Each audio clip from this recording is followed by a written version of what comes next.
এমন পরিস্থিতির মধ্যেও সৌদি আরবে চলছে ডিজে পার্টি। ফিলিস্তিনিদের নিয়ে এই কেমন রসিকতা সৌদির, বিস্তারিত। হ্যালো বন্ধুরা, আশা করি আপনারা সবাই ভালো আছেন। আপনারা তো সবাই জানেন যে ইতিমধ্যে আপনার গাজায় যে হামলা চলতেছে, এটা নিয়ে বাংলাদেশে মুসলিম ভাইরা অনেক বেরিয়ে গেছে গাজায় গিয়ে ওনাদের রক্ষা করবে। কিন্তু দেখেন, এই এটিএন নিউজ বলতেছে গাজার পাশের দেশ যে সৌদি আরব, ওনারা ডিজে পার্টি করতেছে। এত মুসলিম মারার পরেও ওনারা কিছু করতেছে না। আপনারা আমার কথা যদি বিশ্বাস না হয় তাহলে এই এটিএন নিউজের খবরটা দেখেন, তাহলে বুঝতে পারবেন যে তারা কি প্রকাশ করতেছে। এটা 16 মাসেরও বেশি সময় ধরে জ্বলছে ফিলিস্তিন। আগুন, রক্ত আর ধ্বংসের বিভীষিকায় রূপ নিয়েছে এই উপত্যকা। নেতানিয়াহু বাহিনীর বোমারাঘাতে প্রতিদিনই প্রাণ হারাচ্ছেন নিরীহ ফিলিস্তিনিরা। ধ্বংসস্তূপে প্রিয়জনদের মরদেহ হন্যে হয়ে খুঁজে চলেছেন অনেকেই। বারুদের গন্ধ আর স্বজন হারানোর আর্তনাদে ভারী হয়ে উঠেছে আকাশ বাতাস। এমন পরিস্থিতির মধ্যেও সৌদি আরবে চলছে ডিজে পার্টি। ফিলিস্তিনিদের নিয়ে এই কেমন রসিকতা সৌদির, বিস্তারিত জানাচ্ছেন শেখ ফরিদ। ফিলিস্তিনের গাজা অবরুদ্ধ 6 সপ্তাহ ধরে।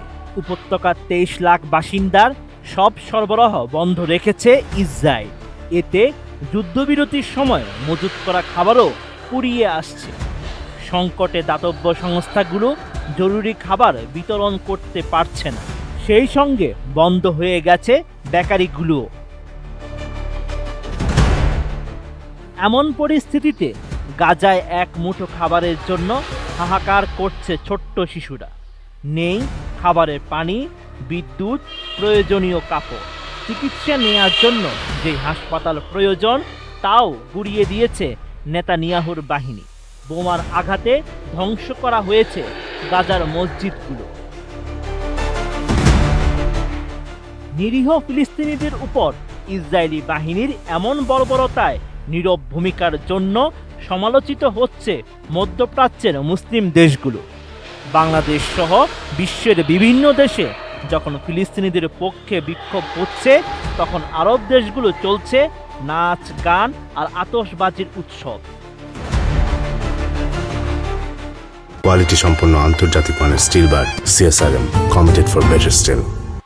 চলতি সপ্তাহে সৌদি আরবের আল উলার জাবাল আল ফিলে আয়োজন করা হয় ডিজে পার্টির।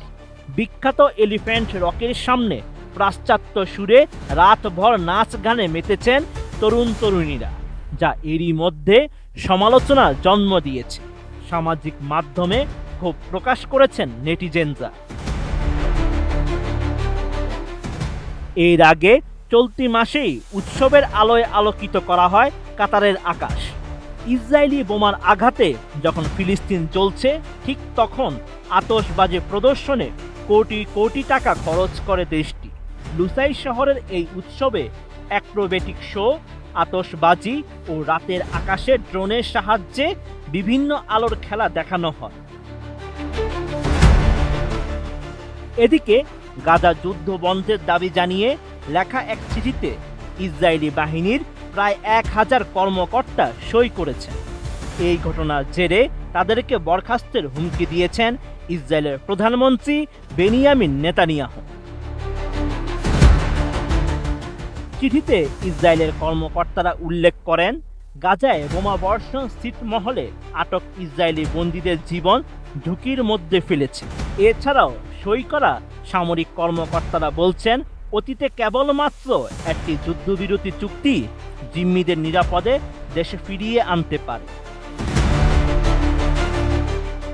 তবে চিঠিতে সই করা সেনাদের সতর্ক করে ইসরায়েলের প্রধানমন্ত্রীর কার্যালয় জানায়, যুদ্ধকালীন সময়ে সামরিক বাহিনীকে দুর্বল করে এবং আমাদের শত্রুদের শক্তিশালী করে এমন অভিব্যক্তি ক্ষমার অযোগ্য।